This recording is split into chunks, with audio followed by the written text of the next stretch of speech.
Welcome back to the Perfect Season Podcast. It's the super amazing podcast, talks about everything, all things sports related, and absolutely nothing to do with milk and cookies. My name is Alex. You're joined back today with Antonio and Frankie. Gentlemen, week 3 NFL football, lots of statements were made. Lots of interesting choices were also made. How so? Can I ask a question? Herbert should have been benched. Absolutely.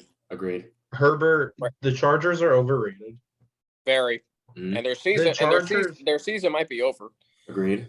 They just lost Rashawn Slater. And Justin Herbert. They lost Jalen Guyton too. Yeah. Justin Herbert has what, punctured rims?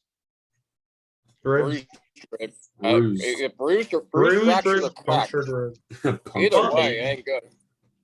And Jacksonville, point blank, hands out dominated them. Well, Jacksonville just took advantage of their defense. Chargers defense didn't record a single sack, single fumble, single interception, nothing of major stats. QB hit. That from their defense that they supposedly spent a bunch of money on in the offseason, right? Mm-hmm. It's interesting. You got guys like Khalil Mack, you got J.C. Jackson, you got Derwin James, Joey Bosa.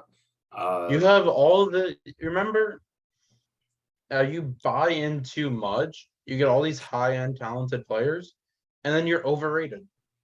And the thing is that I don't want to blame the players, and I'm going to go back to this. Blame the coach. I've been blaming Brandon Staley since he started as the Chargers head coach. They haven't made the playoffs, and they're starting off 1-2 with very questionable decisions like starting Justin Herbert.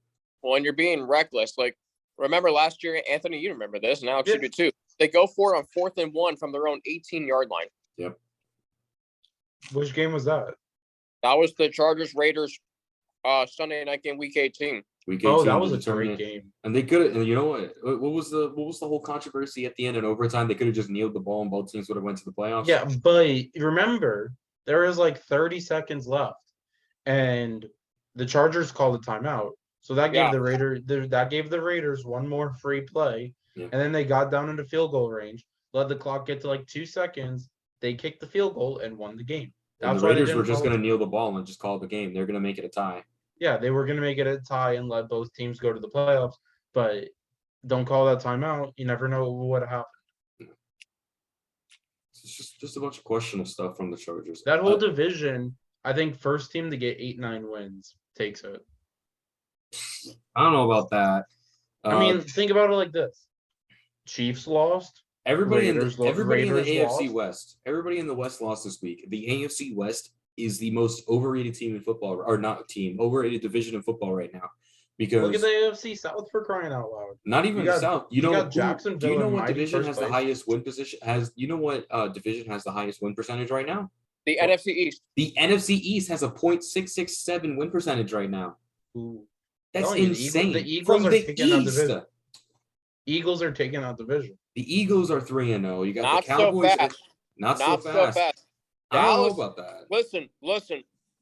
It's Dallas. Let me throw this out to you. Guys. The Eagles are being made out to be the best team in the NFC, and that's fine. Did you know they have not scored in the second half in now each of their last 2 games? Yeah. That is going to catch up to them at some point. Okay, but hear me out. Is Dak supposed to be back this week or next week? Neither weeks. Right now, because they're 2-0 with Cooper Rush, Anthony. Do you keep Cooper Rush in? No. Or do you start Dak? No, you start Dak Prescott any day of the week. Okay, but my name is not Jerry Jones, so who am I to say? Exactly. But if Cooper Rush goes 3-0, let's just say, do you keep Cooper Rush? No. So you'd rather have Dak in there? Yes. Than someone who's taking your team 3-0? I would rather have Dak Prescott than Cooper Rush, because you also have to consider the opponents that Dallas has versed in the last 2 weeks since Cooper Rush has taken over. They played against the Giants, who I think is honestly the most overrated team in the NFC right now. I mean, I think they're competitive though, Alex. Like, I'm watching the game last night, and Daniel Jones just doesn't look confident. But Saquon Barkley looks good. I mean, they're winning games seemingly by Graham Gano. Or they're trying to compete in games with Graham Gano. New York needs the Giants. Hold on, Anthony. I questioned their receiving depth a little bit because now they lost Sterling Shepard for the year, and supposedly Kenny Golladay and Kadarius Toney are on the way out. So then who do you have at receiver? Their offensive line looked not so good last. and you're facing Micah Parsons and the Cowboys pass rush. But at the same time, like the Giants, I think they're still competitive. I just don't think they're up there with the Eagles, the Cowboys, the Buccaneers, and the Rams of the NFC. No, I agree. And the Rams are. My thing is this: when you go back to the Giants' 2 wins so far, I know we talked about this last weekend, and you know what? Like you're 2-0, it's a great morale booster regardless of who you beat. That's a given. But a weakened Tennessee team, which got their first win this week, and then the Panthers that also got their first win. Their first win this week. I guess I call it this. I'm just a non-believer in Daniel Jones. I think that's been known since he's been drafted. I think he's the one quarterback that's been given the most amount of chances out of any other quarterback I've ever seen, and he's consistently been below average. From what I saw yesterday in the game, Daniel Jones every play running for his life. New York doesn't have an offensive line. Well, Evan Neal, their high first round pick, top 5 pick, allowed multiple sacks, and their offensive line just killed Daniel Jones almost every other play. I feel bad for him. Saquon went off, but that's just Saquon. It's not all Daniel Jones's fault, but I mean, no, I'm not saying it is, but there are quarterbacks in this league that can elevate a team to victory against the Cowboys, for instance, without a good offensive line and without a good receiving core. You know who those quarterbacks are? Matthew Stafford, Joe Burrow. I would put in Tom Brady. Well, maybe I would put in Patrick Mahomes. Russell Wilson, we saw Sunday night, which might have been the worst Sunday night game I've ever seen. That was gross. He's too busy saying Broncos country. Broncos country. That's right. See all the memes about that on TikTok? The Broncos are overrated as well. The whole West is overrated. Okay, but it's very overrated. Like, here's the thing. Okay, here. Kansas City might win that division. And would you fear them if you had to go to Arrowhead in the playoffs? I wouldn't. I mean, what is there about Kansas City that really screams, "Ooh, I'm scary"? Or Patrick Mahomes, Travis Kelce. Just Mahomes. You still have two players. Two players can't make a whole team, though. They can't. I agree, but it's a supporting cast around him. But I'm going to go as far to say that the Chiefs did not deserve to lose that game. It's Chris Jones' fault that they lost that game. Once again, I was stuck at Publix, so I didn't really see the 1 o'clock game. Totally Chris Jones' fault. I mean, that was stupid what he did. You're right, Alex. He had an unsportsmanlike conduct. He was trash talking the Indianapolis defense or Indianapolis offense, which resulted in a 15-yard penalty, allowing the Colts to score a touchdown to then win the game. I'm not going to go as far. Did the Chiefs offense perform to what I believe and what I think they performed at? No, they performed very horribly, in my opinion. 17 points is not something I expect Patrick. No, I'm sorry, not 17. Was it 17? 17 points. Yeah. Was not something I expect Patrick Mahomes to put up or the Chiefs offense in general. But I hate to put the entire loss on one player. I'm putting it on Jones because that was a stupid penalty. And because of that, he lost the game. That's preventing the Chiefs from being 3-0 right now. Well, here's the thing. The Colts have given the Chiefs some problems over the years. Agreed. Yeah. Yeah. And remember, they beat them in Arrowhead in the regular season. They held them to 13 points. So while it might be an upset win, I can't say I'm shocked by the victory last on Sunday. Okay, hear me out on that. Well, and also Andy Reid is 0-whatever against the Indianapolis Colts as well. You can ask the Eagles fans. When he was the head coach for the Eagles, I thought he got him in 2010, but I could be wrong. Maybe, but historically, Andy Reid has not been good against the Colts. Well, he isn't. Yeah, as evidenced by the 38-10 game. Remember that? Yeah. Okay, hear me out on this. Now that Indianapolis finally got the monkey off their back, they finally got a win.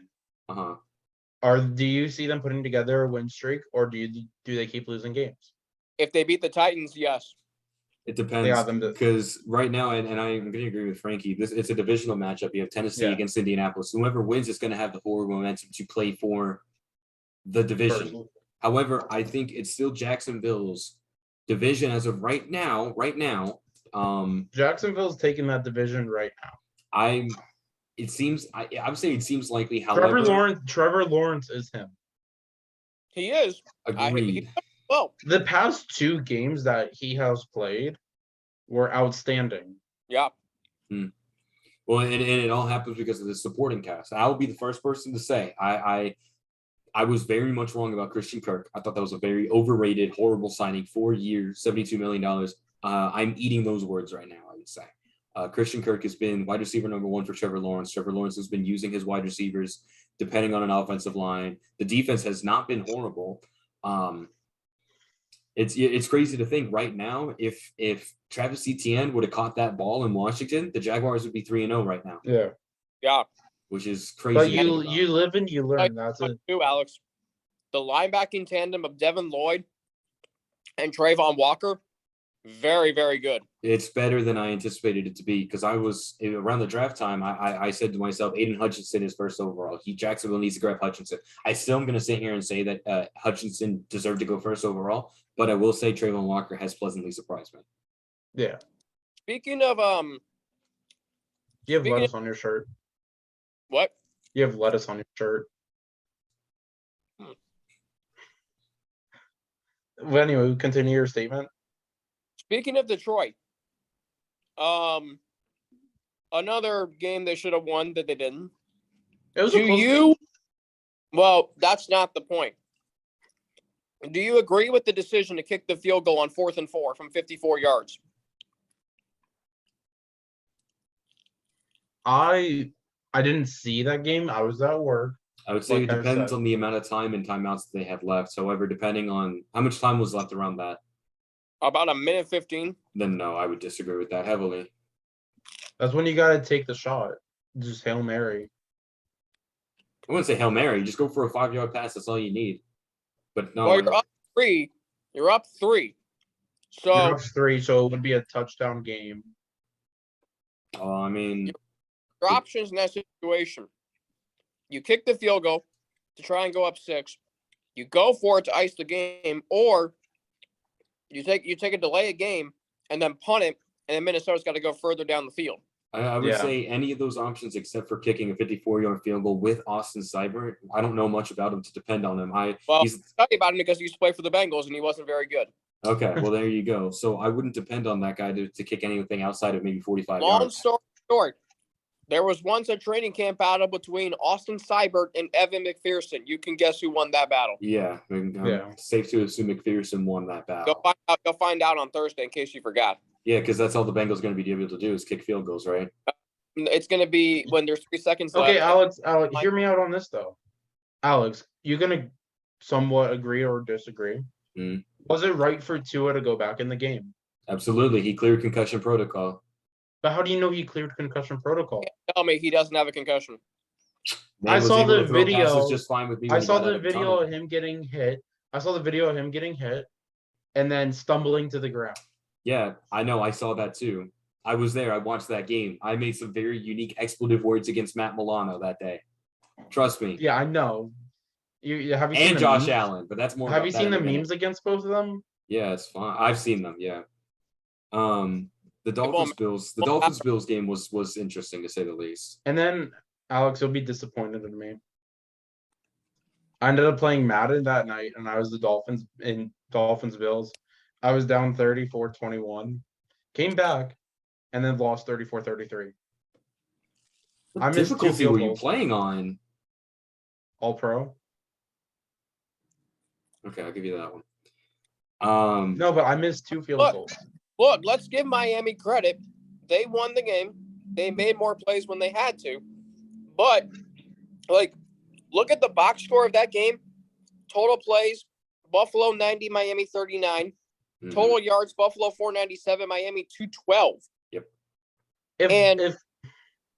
I want to buy into the Dolphins, and I did after last week, but, that's one of those wins where I think you can say it kind of got a little lucky. I would like to say that we got lucky, but I also want to say that it honestly kind of reveals an issue with the Buffalo Bills. Now, I get it. Just a little bit of premise before that. You're playing in Miami in September. You're on the away side, and you're going to bake in the heat. Miami uses that to their advantage Miami every single time in that September. game. And I was watching that game. I was watching the end of it. Mm-hmm. All those Buffalo players I saw as soon as they got to the sideline, you got towels on towels on towels. And that's what Miami does. They had shade. Is it fair? Absolutely not. However, but we use it to our advantage. Yeah. Just like the Bucks. It's like Lambeau in December. You know what? You can't control the weather. It just kind of happens. Or Seattle in December. Or Seattle in December. Or Buffalo in December. While we're on the subject, or Buffalo. Buffalo, New England, any northern team in December. Yeah, New England doesn't really have an advantage. New England's terrible. I don't think they're terrible. I just don't think they have enough firepower to compete with, the Ravens, the Bills. The Dolphins. They're not making the playoffs. Well, no. I don't think they. Well, I mean, the AFC is. I mean, here's the thing: it's so wide open right now. Like after week 2, you were saying Buffalo's winning the Super Bowl, and they might break the record for most points scored in the season, and maybe points allowed. Now and then they were just held to 17. Hold on. Hang on, Anthony. The Bills are vulnerable. The Chiefs are very vulnerable. Tampa Bay's vulnerable. Green Bay is vulnerable. I mean, they won, but are you even impressed by their win?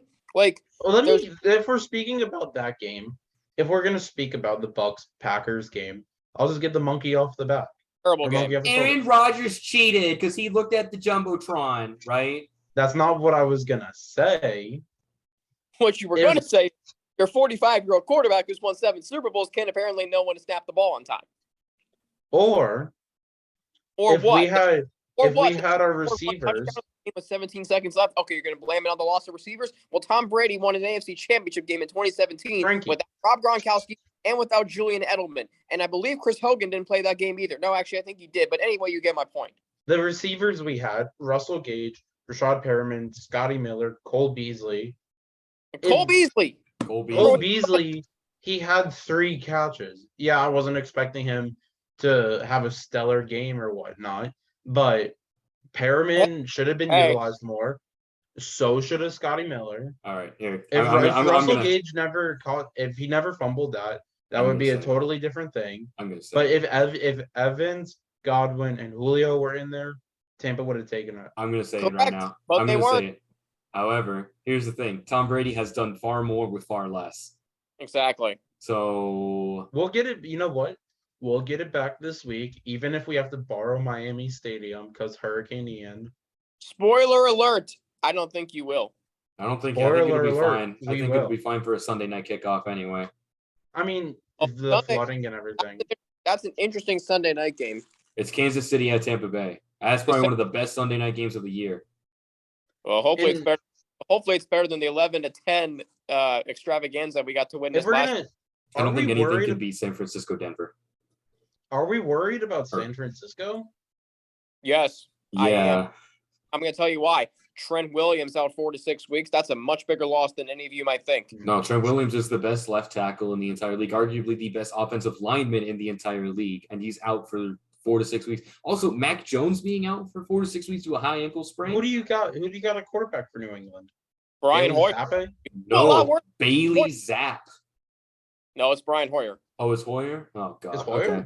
You can do a lot worse than Brian Hoyer. Yes, you can. I mean, you have Bailey Zapp, and then you also have De'Aaron King. De'Aaron King? The guy who went into Miami, and what did he do? Nothing. Exactly. Just like this week, Miami did nothing. Remember when he was a... Wait, no, I'm sorry. Wait, Frankie, give me a second. How did USF do, Anthony? You know what? Exactly. You know what? Exactly. We played Louisville. FSU played Louisville. I was on the hot. I was on the take of. You so think USF? Frankie. You so think USF is much improved this year? They haven't done squat. And by the way, you play Cincinnati next week. So. Before you were gonna go off your rant, I was gonna say I had faith in Jeff Scott. I really did. But from what I've seen, he's not the guy. I had faith in John Brandon. That didn't turn out well for Cincinnati. I'm not afraid to admit that. Okay, but so Clemson got game day. Give me a second. I want to go back to the Dolphins Bills for a second. I know. Oh, please. Okay, Mr. Tampa Bay. Give me a second for wanting to talk about Miami. All right. You're all happy because they're 3-0. Absolutely, I'm happy that they're 3-0. I said. Oh yeah, while it lasts, it's a short. I know it's a short week. It's a short week for Cincinnati as well, sir. Yeah, well, last year on a short week, we Pittsburgh, and that was a physical game. We came back and won the next week. So, all right. Well, are y'all gonna place a little friendly wager on the line? No, I don't need to place a friendly wager. I know Miami's gonna win. Because you're gonna be able to handle our receiving core and then our pass rush. Well, Dallas could do it. I think Miami could. Right. Well, right. The game's in Cincinnati, right? It is. We're wearing our white uniforms and white helmets, and our end zones painted white, logos painted white. If you think you're coming into Cincinnati and beating us with our drip, think again. Okay. Well, we'll come back to that. We'll come back to that when Joe Burrow gets sacked 7 times. Mike Hilton is gonna have himself a game on Thursday night. You watch. I'm just gonna say something. The last time that Miami and Cincinnati played against each other, Vontaze Burfict 2.0 almost caused multiple crimes on the field. Who won that game? Miami did. What was the score? What game was it? 20-17. It was the year Burrow went down. That was I do remember that game. Miami won. That was 2 weeks after Burrow was hurt. Yeah. Tua had a great. Don't ask me who started it, but I remember somebody on Cincinnati was going. Oh, I know. I'm talking about. I know exactly what you're talking about. I just can't think of the name. But anyway, I'm sorry. So Dolphins Bills. I will say this: Jamar Chase is a better receiver than Tyreek Hill. I don't know if I can agree with that one. I most certainly can't agree with that. I'm staying out of this. There's a reason why I picked Jamar Chase 3rd overall in our draft and not Tyreek Hill. Yeah, it's fair. That's why I took Cooper Kupp. Yeah, he's just he's still Cooper Kupp is Cooper Kupp. He still is the best receiver in football. Let's be honest. Exactly. Who? Cooper Kupp. And I also got one of the best quarterbacks. Who? Speaking of the best quarterback, Josh Allen is a big wimpy crybaby, and I can say so much worse about him. If the Bills had better time management, if they had better time management in that game, they would have won that game. Better time management. They had the ball for 40 minutes and 40 seconds, and they were only able to put up 17 points on offense. Yeah. 497 yards of total offense, 40 minutes and 40 seconds, 90 offensive plays, and they were only able to put up 17 points. Miami was able to have 19 minutes and 20 seconds. Were able to score 21 points against the Bills defense. I don't want to hear anything about their injuries because we did not have the ball at all. Josh Allen is a big wimpy crybaby. Okay, I want to say so much worse right now, but I don't want to edit out a lot of my words. Okay, but what can you say about Ken Dorsey, their offensive coordinator? Oh yeah, I love seeing him get angry and everything. Do you think he's gonna get fined? He smashed the tablet. That's a fine. Well, it's an NFL tablet. He's gonna get a fine. I mean, I don't blame him because of the way the Bills' offense executed down the stretch on Sunday, and then the end of game was so awful. And if you are Josh Allen, why are you dumping the ball off short in the middle of the field? Great effort by Isaiah McKenzie to try and get to the sidelines, which he was supposed to do, but he wasn't going to get there. I watched the end of that game. I'm at Buffalo Wild Wings up here in Macon, Georgia, and I'm watching the end of the game. There was no way he was going to get out of bounds, and there was no way they were going to be able to get back to the line of scrimmage. If the Cowboys couldn't do it in 14 seconds last year, the Bills weren't certainly going to do it in 10, right? No, I completely agree. I will say this. Do I still think that the Bills are going to take the AFC East? Absolutely. I still have full faith that the Bills are going to win the division. However, I'm going to ride this win. I'm going to ride this adrenaline high that I have right now since the Sunday Got win. about 4 hours. Okay. Until you lose to Buffalo in Buffalo. Well, we'll lose in Buffalo. I'll be the first person to admit that. Oh, they'll come out. They'll kill us. They'll kill us. Here's the thing. I don't care if it's 10 degrees and snowing there. They're going to come out. They're going to throw. That's fine. Yeah. They can try. They're more than welcome to do it. I have full confidence that Buffalo will beat Miami up in Buffalo. You just said Miami's going to beat Buffalo in Buffalo. I meant Buffalo beat Miami. Buffalo beats Miami in Buffalo. I would agree with that 100%. Okay. That's not so late. It's not until November. That's the last couple games. So it's a cold game. So it'll be a cold weather game. Let's be honest. Buffalo starved in hot weather. We'll starve in cold weather. However, by the way, did you see how cold it was in Cleveland the other night for the Thursday night game? No. Are we going to talk about George Pickens? That was a great catch. Unbelievable catch. Great catch. Unbelievable. That was the body control and the way he had to contort his body and the control that he had. I was at Miller's Ale House eating my burger, watching that. I loved watching it from the beautiful TV in my apartment. Can we go to Miller's Ale House when I'm in Tampa for the Bengals Buccaneers game? Yeah, you'll be drinking your sorrows away when the Bucs beat them by 10. Yeah, whatever. Well, actually, I mean, at this point, the Bucs defense is one of the best defenses in the league. Well, we know that. Yeah, it's the offense that can't move. All right, let me transition. Well, also, oh God, Donovan Smith is out. Okay, Donovan Smith is out, but he's projected to be back next week. We have a rookie left guard. We have Ryan Jensen, who's also out. So you have Robert Hainsey. Okay. And then you have Shaq Mason. And then I forgot who our right guard is. It's not Marpet because he's retired. Yeah, I know. Well, it's not Alex Kappa because he's with the Bengals. Oh yeah, how's he doing? He's doing well. He's actually. It's not Anthony. The thing about the Bengals. I liked Kappa. Kappa's a good player. He really is. He's done really well so far this season. The interior of the Bengals offensive line: Cordell Volson, rookie left guard; Ted Karras, center; and then Alex Kappa, right guard, have been really solid. In fact, my thing is though about Tampa. Ted Karras played for you guys for 1 year, if you remember, with the Dolphins. Ted Karras is as solid as they come. Like, he has been nothing but absolute rock solid for the Bengals offensive line this season. I wasn't really happy when we let him go. I don't know. Like, both of y'all probably watched the game.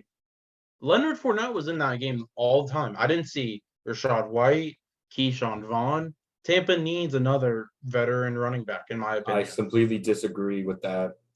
Leonard Fournette can carry 30 times. Yeah, but he's not. He's an every down back, but he was in there for 98% of the game. Well, I didn't see any of our rookies.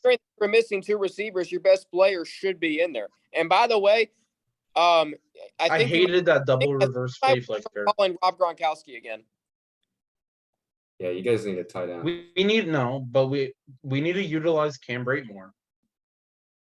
Okay, so we're running short on time, but let's start speed running some of the remaining games that we have here. Can I transition to this? Sure.